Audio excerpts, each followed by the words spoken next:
If you watch to the very end of the last episode, you know I challenged you. I challenged you to use this Labor Day weekend to really dial in on what you believe your work, your life work is all about and who you want to be, who you need to become in order to do that. So that's what I'm doing. So I'm using my time right now to do two things. Lock in my belief, because a lot of the things that hold you back is really tied to your belief, your system of belief, your value. So I'm going back over doing that. And then the second thing I'm focused on is incentives.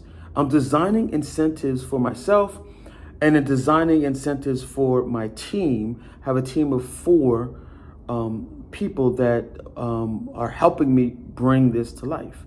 So I have to make sure that the incentives are aligned with the beliefs.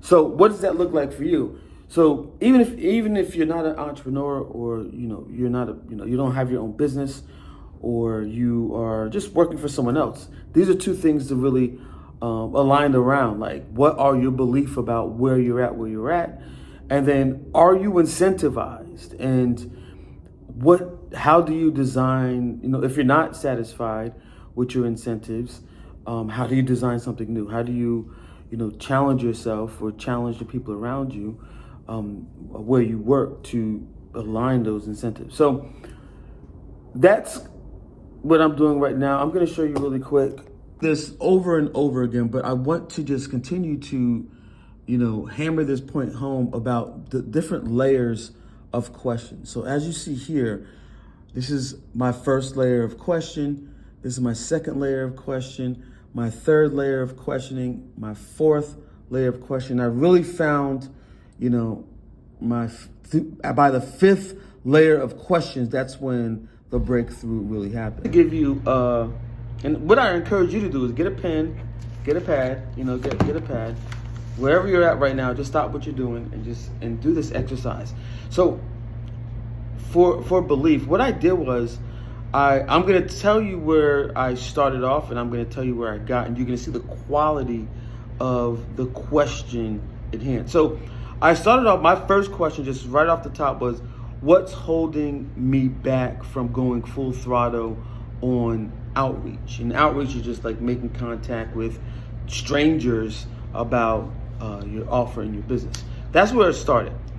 Then I went another level deeper, and I said, so what do I need to believe about the offering to make it feel easy to just go ahead and outreach and talk and communicate to essentially strangers? So you see the quality of that questioning.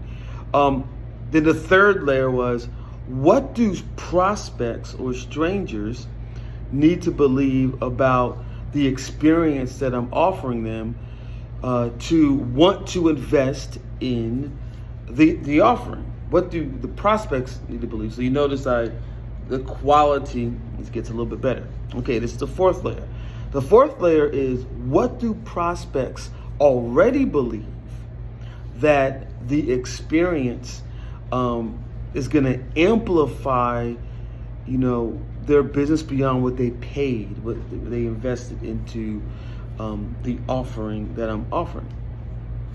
And then the fifth question that I got to, which I think is, the highest leveraged or highest frequency question, is how did the prospect come to this belief, and how did the business experience, the TFX experience, design and install a new belief into the prospect that 10x their business? Let me read that again. So this is where I ended up at.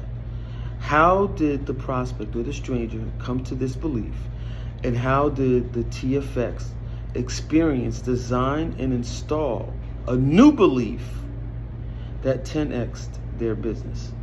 So you see how the quality shifted in how I am now thinking. So now I go into my work, and now I could have went in with level 1 thinking, and I could have just been like, okay, this is it. And I could have worked from that perspective, like really like trying to ask myself, like, oh, what's holding me back and all these things. No, that's level one thinking. If you're level one thinking right now, you're probably going to stay stuck where you're at. Level 5 thinking, as you notice, now it changes everything about how I approach the work, how I approach the process, the machine that I'm building, because it's not about me. If you notice, I take me out of it. The way I'm saying, I'm not saying I am not saying me. It's on the machine that's going to create that's creating the value. So that's the 5, and I probably can go maybe 2 more layers deeper. Let's see. I'll see if I can challenge myself to go 2 more layers deeper.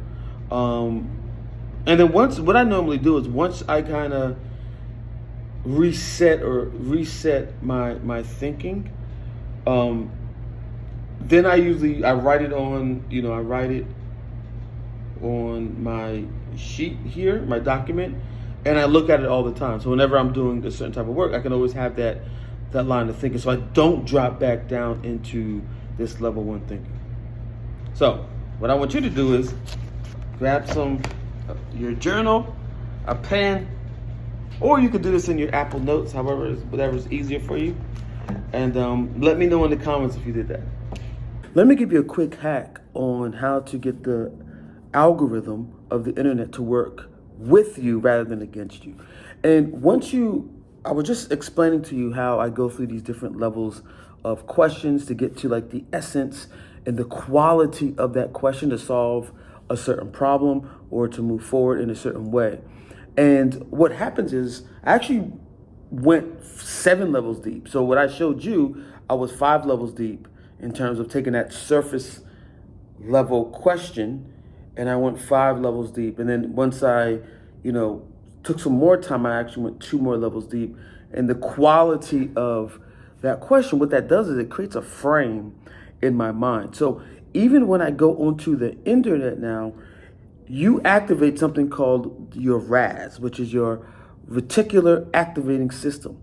When you're looking for a new car, and let's say you're looking for a Tesla, and you're thinking about a Tesla, and when you get out driving, you see all these Teslas driving around. That's your reticular activating system actually working for you to confirm the thing that you're actually spending time thinking about.